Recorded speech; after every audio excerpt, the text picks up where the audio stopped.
Yesterday I mentioned that Romans, this great burst of praise, this great doxology, Paul inadvertently, I don't think he was even conscious of it probably, he quoted Isaiah 40 in verse 34 when he said, "Who's known the mind of the Lord?"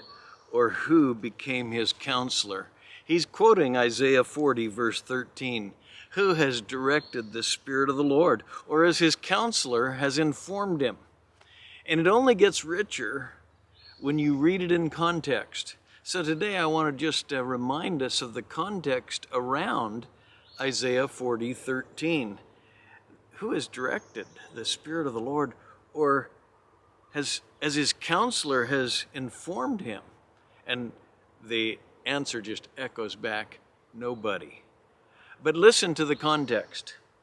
Who's measured the waters in the hollow of his hand, and marked off the heavens by the span, and calculated the dust of the earth by the measure, and weighed the mountains in a balance, the hills in a pair of scales?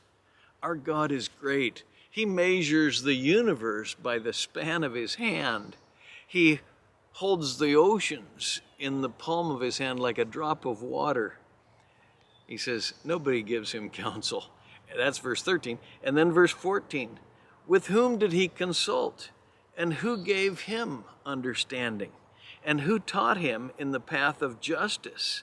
And taught him knowledge? And informed him of the way of understanding? Behold, the nations are like a drop from a bucket. I hope that even just hearing those words not only humbles us and causes us to rejoice in who God is, but gives us a hunger to read more. A man came to me recently and he was asking about Isaiah, and he's reading through Isaiah.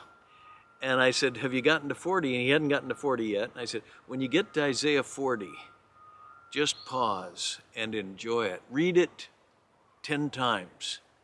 And he came to me a week later, and with joy in his face as he said, wow, that Isaiah 40, he was enjoying who God is. The whole chapter is full of the greatness of God, and that informs Paul's burst of praise when he quotes Isaiah 40 and says, who's known the mind of the Lord, or who became his counselor?